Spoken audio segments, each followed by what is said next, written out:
Has there ever been a time with your writing when you thought, I just nailed this character introduction, only to have others tell you it's not working or it's broken? Two bits of good news for you. One, you're not alone. And two, it's easily fixable. In working with my students and with those who've worked with me on script consultations, bad character introductions, especially for your protagonist, is a common issue.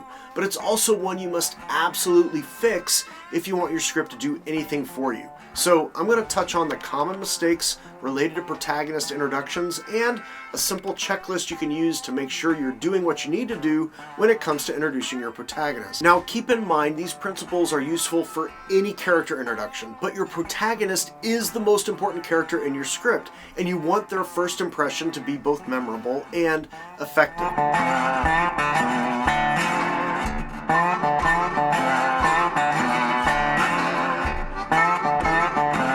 So what are the common mistakes that most writers make when it comes to introducing their protagonist? Well, a lot of screenwriters don't start out screenwriting. They start out writing other things and stumble into it or intentionally walk into screenwriting later.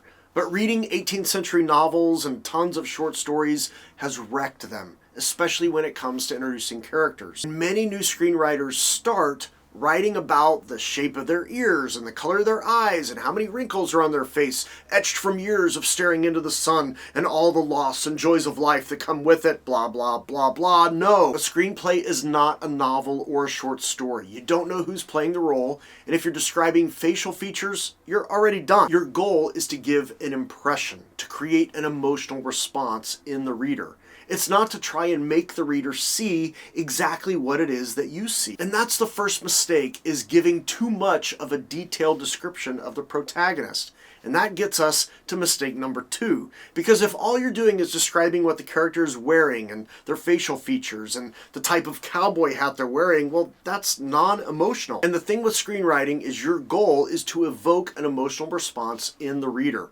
But if all you're doing is describing what the character looks like, there is no emotion in that, unless the reader reacts to things that you're describing. So, for example, let's say the reader dislikes cowboys and tattoos, but you describe a character like this: Carson, 40s, worn out cowboy boots, jeans, a massive belt buckle, a button-down shirt with sleeves rolled up, revealing arms covered in tattoos, a scraggly beard, piercing blue eyes, and a cowboy hat that's seen better years. Now, you may have an image of this character, but you don't feel one way or the other about him, except your own assumptions about people dressed like a cowboy and someone with a lot of tattoos. And if you don't like cowboys or tattoos, you don't like this person. If you have no opinion of cowboys and don't care about tattoos, then you have no opinion about the character and you don't care about him. And that's even worse. So not only should you not give too many details about them, you need to make sure that you are making the reader emotionally react to the character in some way. And that brings us to mistake number 3. And this one, it happens a lot. So see if you can spot it. Harry Jodis, 40s, wearing a well-worn baseball cap, is a once ambitious man who is now a suburban dad who just wants a little peace and quiet. So what do you think the biggest issue is? In this excerpt, there are things called unfilmables. And they're not wrong. In fact, you can use them to cheat some things when you write and talk directly to the reader of your script. But you can't overdo them. And more importantly, you have to be careful using them when it comes to introducing your protagonist. And the reason is, how would you film this? I mean, what is it an audience sees, or even the reader in their mind's eye? I mean, really all we get is a guy standing there wearing a baseball hat.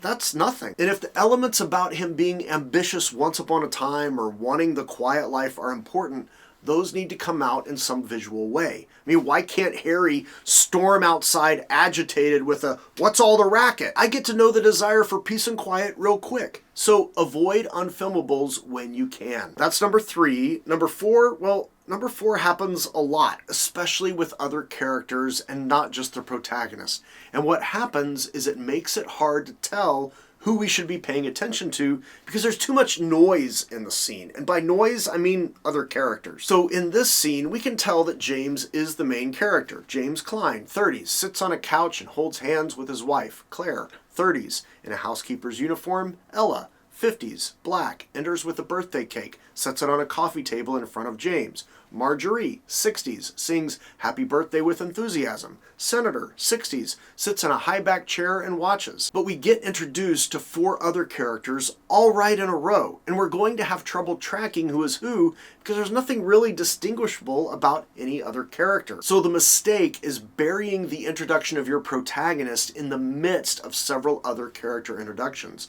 Pull the protagonist out. Give them a moment. Let us have a second with them and settle in and process the whole thought of, okay, this is the main character. Okay, I got it. Now we can move on. And the last mistake, before I give you some things that you should be doing when you introduce your protagonist, is to have your protagonist waking up in bed.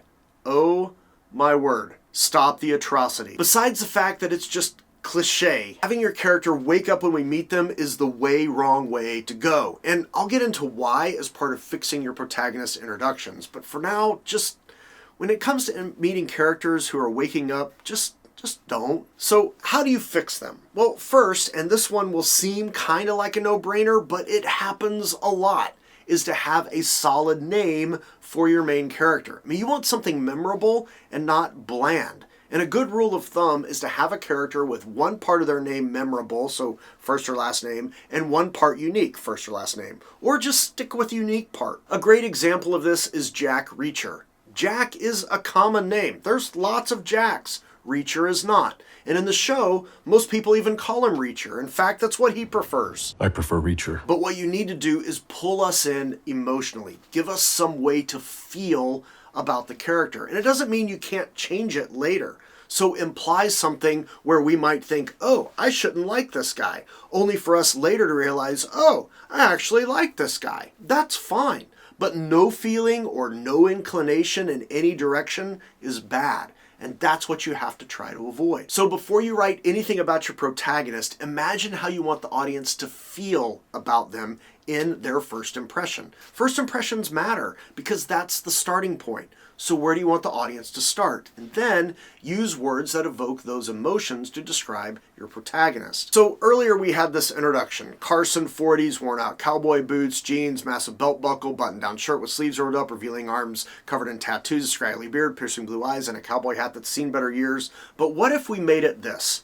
Carson, 40s, looks like a cowboy who just got bucked off a bull, watches the couple fighting in the corner with his intense eyes, like something inside is about to pop. Now you feel something about him, whereas before he's just there. Again, screenwriting is about taking a reader on an emotional ride, so give them a frickin' bowl to sit on. Let them experience euphoria and terror at the stroke of your keyboard. But for them to do that, you need to imbue emotion into everything, especially your protagonist's introductions. And something else you need to do with your introduction is to make sure the space on the page dignifies the weight of the character. And no, not that Carson is 210 pounds or whatever, but that you use enough words on the page that tip the reader off that, hey, I'm spending more time describing this person. They are important and you need to remember them. Where the problem crops up is if the protagonist is getting as much space on the page for an introduction as other characters are getting, that's a problem. Or if every character is getting introduced with first and last name.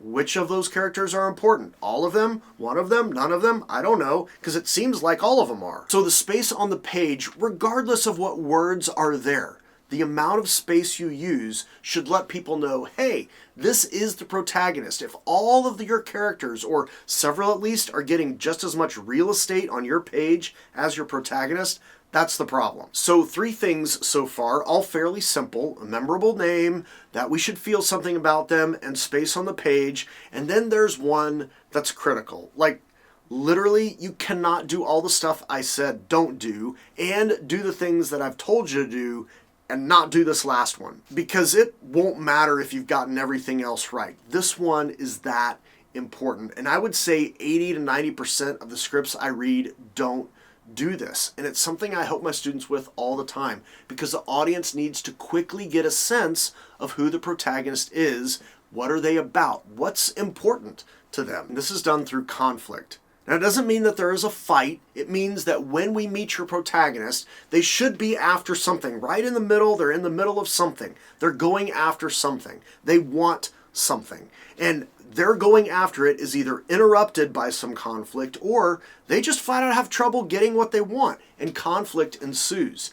How they deal with that conflict is what helps us know what kind of person they are, what they are about. And the same is true in real life. You never really know anyone until you begin to see how they handle conflict. You begin to see what they're like and how they handle life. And this is what attracts audiences to characters. Audiences are not attracted to characters because of how they look or what they're wearing. Nobody cares.